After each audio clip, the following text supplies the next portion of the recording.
I'm Millicent Walker. Here's what's coming up on Network Africa.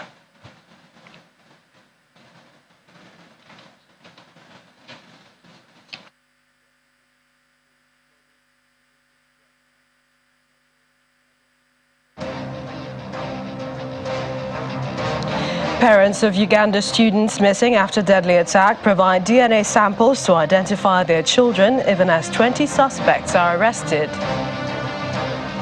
U.S. calls for orderly withdrawal of the United Nations from Mali.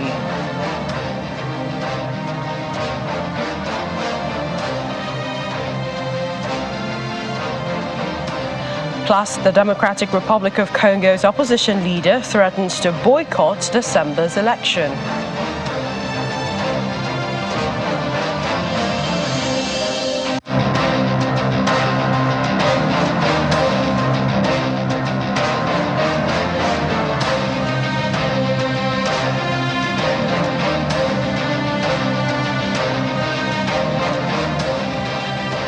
Warm welcome to the program. We begin with Ugandan police saying that they have arrested 20 people suspected of collaborating with Islamist militants believed to have attacked a school last Friday. The head teacher and school's director are among those detained. 42 people, mostly students, were killed at Luhubriha Secondary School in Pondiwe in western Uganda. Many were burned to death in their dormitory. The Ugandan army is still hunting allied democratic forces, the militants who have reportedly moved back over the border into Eastern Democratic Republic of Congo, where they are based. Meanwhile, parents of students missing after the attack on the school have flocked to the local Boera police station to submit DNA samples that could identify their children among the 42 bodies that have been recovered. One of Uganda's biggest massacres in recent decades occurred Friday night at the secondary school. Now, following the attack, 6 students were also abducted by the attackers, who the authorities say are fighters from an Islamic State-affiliated group based across the border in the eastern DRC. Regional Police Commander Tai Ramadan said many of the dead bodies were charred beyond recognition, forcing investigators to use DNA samples from relatives to try to identify them. They were claimed, the ones which are easily identifiable. Those ones who got banned, unfortunately, beyond the recognition. We are using scientific methods of using the DNA. And in that, we have got samples from both the bodies, and we are getting samples from the relatives of the missing students, such that we can identify the body to the family, to the right family, such that the bodies can be taken for decent burial. We are not happy because we have lost our children. So far as a parent, mine is not yet found. So I'm still waiting. I'm there in the safe space, whether the rebels have taken her or we don't know whether they have killed her in the way. People are coming at our homes every day, so we are using a lot of money. So I'm requesting the government to take time to help us, because these days we are just bad off in terms of money. So they should help us to know either these people are still there or they are in the mortuary, so that we should prepare in time. Well, just slightly away from the attack, but staying in Uganda, President Museveni has resumed normal course of his duties after indicating in early June that he had tested positive for COVID-19. Announcing on his Twitter page, Mr. Museveni said, with good health confirmed, he is now able to resume physical meetings. The head of state, who has ruled the East African country since 1986, had announced 8th of June that he had tested positive for COVID, citing mild symptoms, delegating his his work to the Prime Minister. Monday's post was accompanied by footage of him greeting staff at the State House in the city of Entebbe, where he chaired a cabinet meeting. The 78-year-old announced that he had tested positive after the symptoms and decided to self-isolate and delegate his duties to Prime Minister after experiencing symptoms. Let's talk about the situation with the attack in Uganda, as well as the president returning to work. Joining us now is Halima Athumani, VOA stringer. She joins me from Kampala. Hi, Halima. Tell us more about the arrest of the people suspected to have worked with Islamist militants to carry out the attack. Hi, Millicent. Thank you for having me. Well, what we got from the police yesterday was that they had arrested 20 suspected collaborators. And now this, of course, includes the school head and then the school director, the school headmaster and the school director. One thing that we are aware of from what the police say, actually what the army say, is that this group of people, from the first time when I spoke to the to Brigadier General Felix Kulaije, that is the UPDF spokesperson, he did tell me that there were only 5 people who came and carried out this attack, this unfortunate attack. And these 5 people, now what we also know from the army is that these 5 people came into this place, into this village, spent about 2 days with a neighbor somewhere, in a home somewhere. And then I think it is on the 3rd day that they went ahead and carried out this attack. So right now the security agencies are on the hunt for anyone who actually went and give them support. And according to the army, these attackers also knew exactly where the dormitory for the boys were and where the girls were. So this made it easier for them.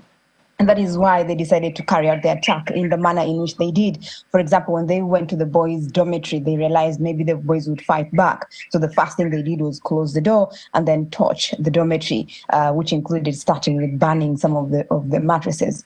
But unfortunately for the girls, they found their door open, so they just walked in and started, hacking. And this is why they say the 17 boys, all the males that were identified yesterday, 17 of them, aside from one boy who was shot, who had a bullet wound in the head, they all died of, I think, smoke inhalation and were eventually burnt beyond recognition, but the girls were hacked to death.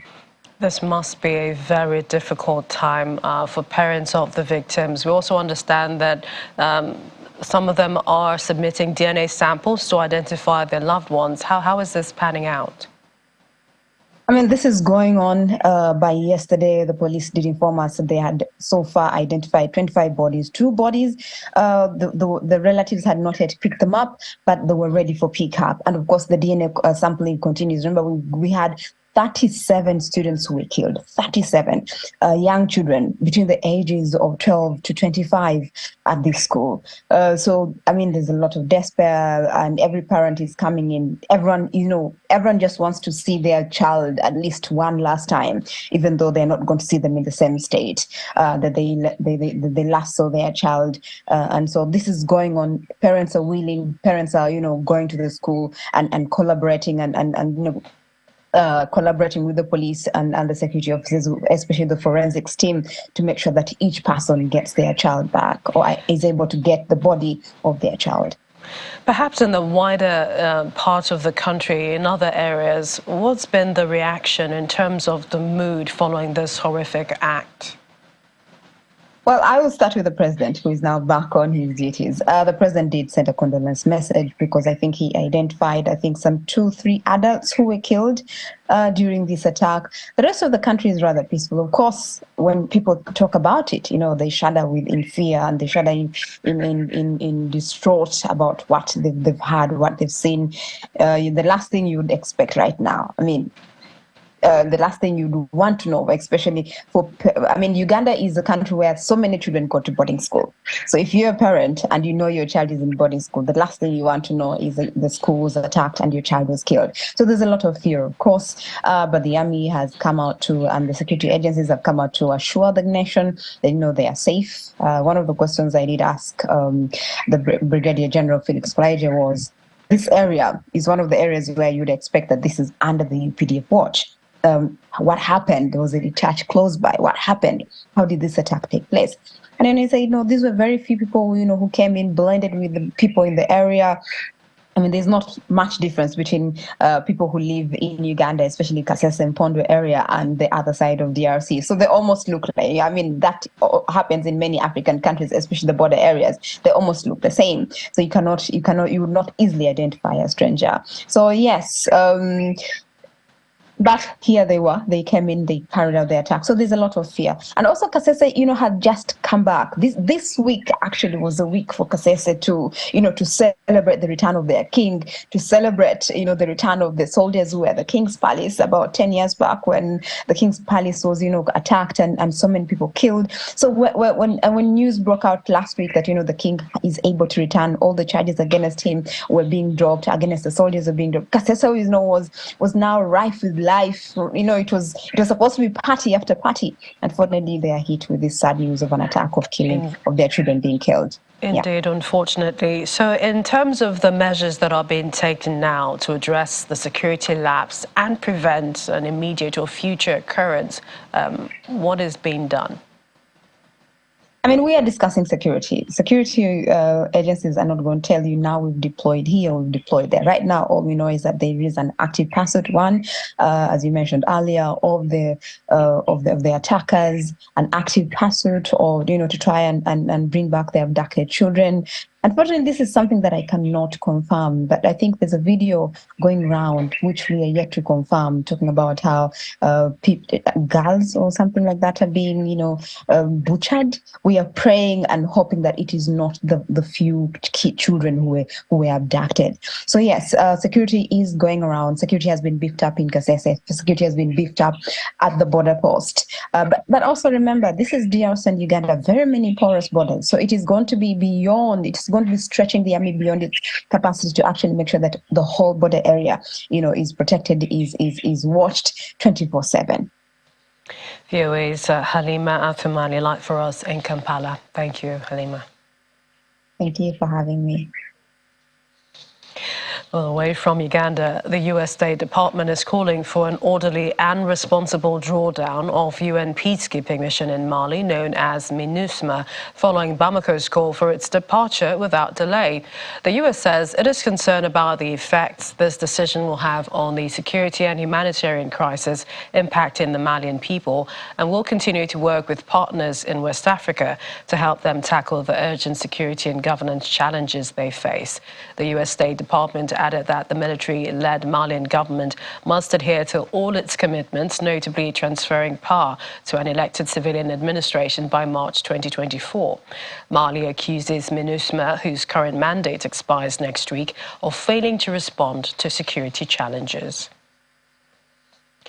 And from West Africa to Central Africa, where the leading opposition candidate in the Democratic Republic of Congo, Martin Fayulu, says his party would not participate in upcoming elections if the voter list is not redone and audited, claiming fraud. Mr. Fayulu, who is the leader of the Engagement for Citizenship and Development Party, came in second to President Felix Tshisekedi in the last election, 2018. Although his party said he won and he unsuccessfully challenged the results in court. Millions of Congolese will be going to the polls for legislative and presidential elections on the 20th of December, where President Tshisekedi is expected to seek a second term.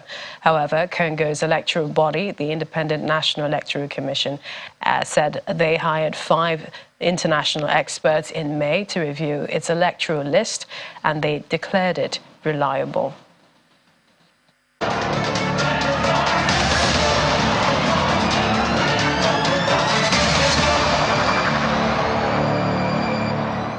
And for the latest in Sudan, the warring military factions have accused each other of violating the latest temporary ceasefire.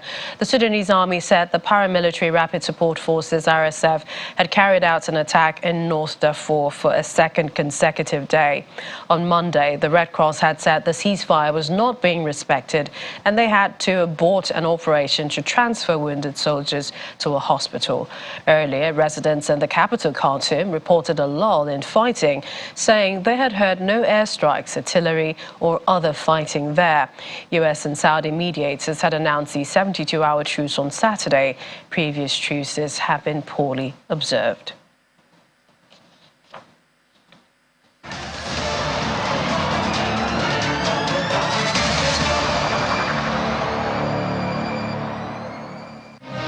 Welcome back. Proposed electoral laws has not resolved contentious issues in Libya and is not enough to allow elections. This according to the United Nations envoy to Libya, Abdoulaye Bathily, who was addressing the United Nations Security Council. Mr. Bathily said proposed electoral laws agreed this month by a committee drawn from Libya's two legislative bodies is an important step forward, but is not sufficient to resolve issues and enable successful elections, pointing to continued disagreements among Libya's opposing factions that he says could trigger a new crisis. Diplomacy has for years focused on the election of a new president and parliament as key to resolving years of conflict, but Libya's rival political bodies have repeatedly failed to agree on rules. On 6th of June, the committee announced that it had reached agreement on draft laws for presidential and parliamentary elections. We acknowledge the effort of the 6+6 committee as an important step forward, though not sufficient to resolve most contested issues and enable successful elections. We have since seen a flurry of mixed reactions from the Libyan stakeholders on the agreed text, indicating that key issues remain strongly contested. In addition, while acknowledging that the proposed law represents significant progress, the High National Electoral Commission has officially written to the HOR and ACS expressing its concerns about serious loopholes and technical shortcomings in the draft laws. The eligibility criteria... The suspected smugglers of scores of migrants who drowned in a Mediterranean Sea shipwreck last week have appeared for a second time at the Kalamata courthouse in Greece. They're expected to face manslaughter charges. Greece recovered 3 more bodies Monday, bringing the confirmed total to 81 after a fishing boat packed with hundreds of migrants sank off its southwest coast in a journey which started from Libya and was supposed to end in Italy. Only 104 people are known to have survived. The victims are thought to be from Syria, Pakistan and Egypt, with hundreds more feared dead. 14 people in Pakistan have also been arrested on suspicion of alleged trafficking in connection with the disaster. European officials are promising Tunisia ever-growing amounts of aid to try to prevent migrants from reaching Europe's shores. On Monday, a visit by the French and German interior ministers was the third high-level European visit to Tunisia in 2 weeks. There, France announced a budget of 25.8 million euros to train Tunisian border guards and equip them. This comes on top of some 1 billion euros in various aid offers from the European Commission earlier this month and new aid from Italy. The EU funding, part of a larger financial aid package to boost the Tunisian economy, is contingent on the approval of the nearly $2 billion IMF loan that has been under negotiation since last year.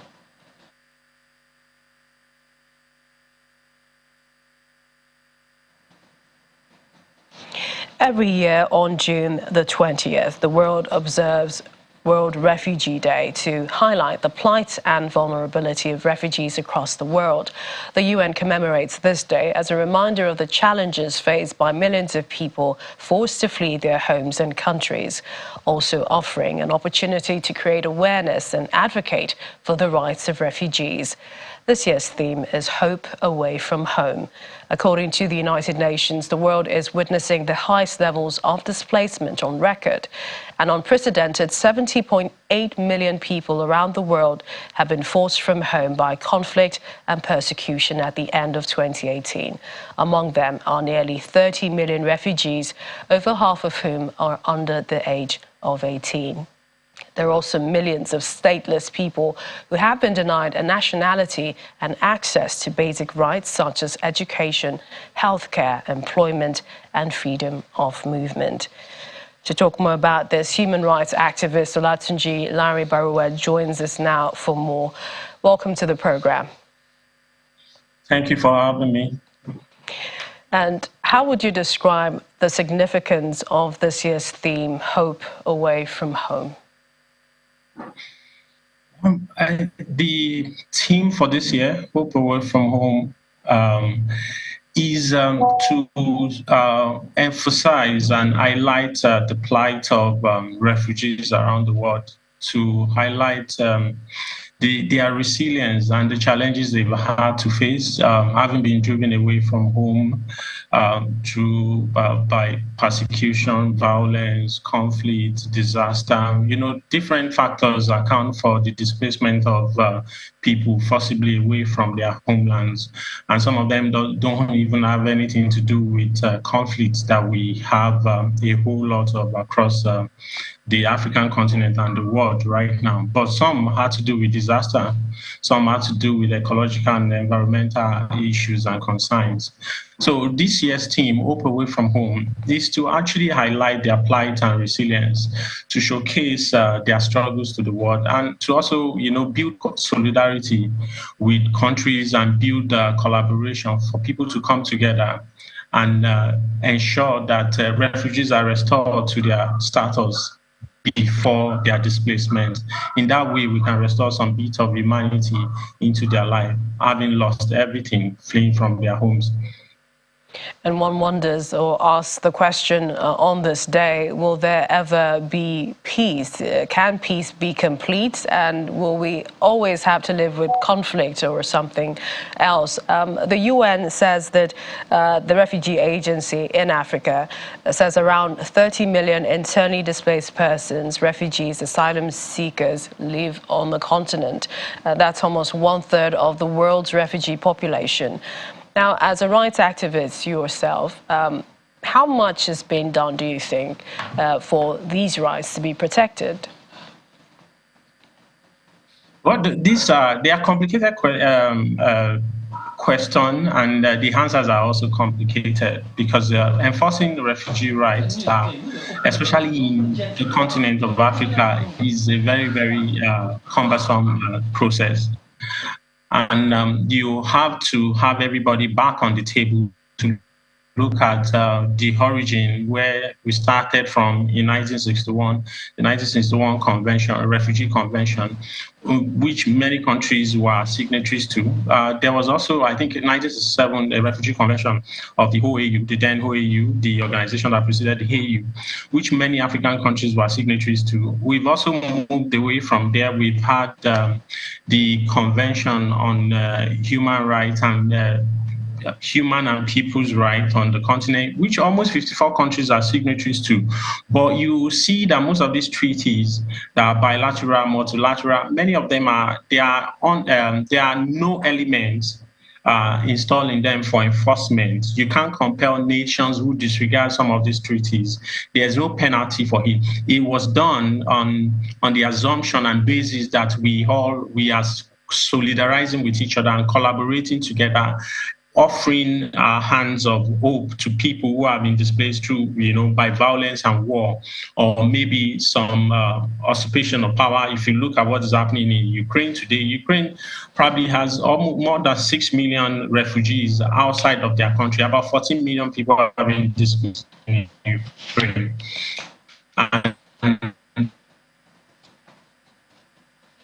It wasn't within the power of the regular people on the streets.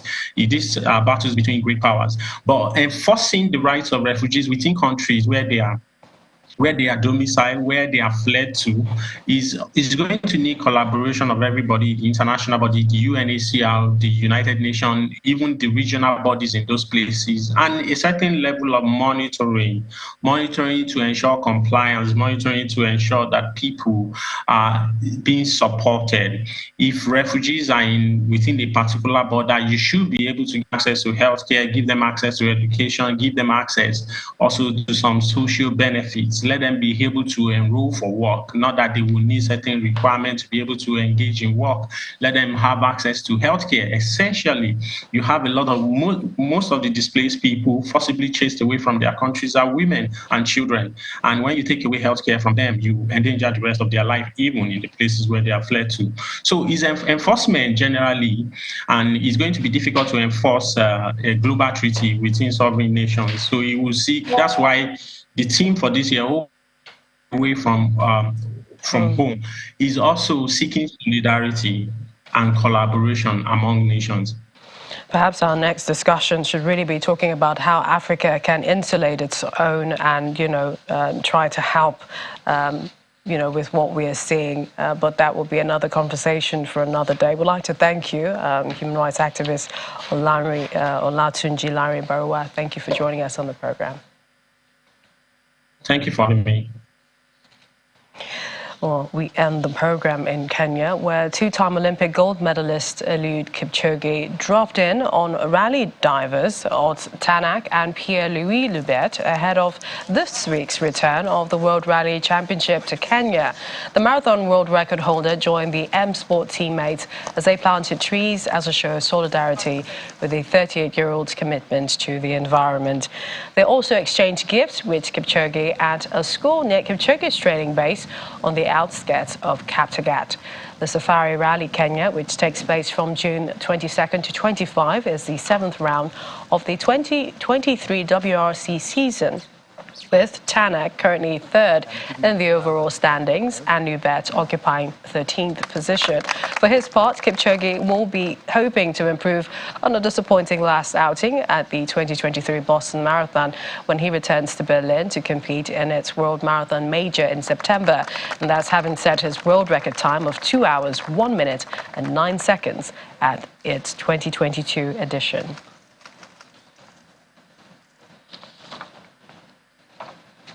And that's Network Africa. Thank you for watching. I'm Millicent Walker.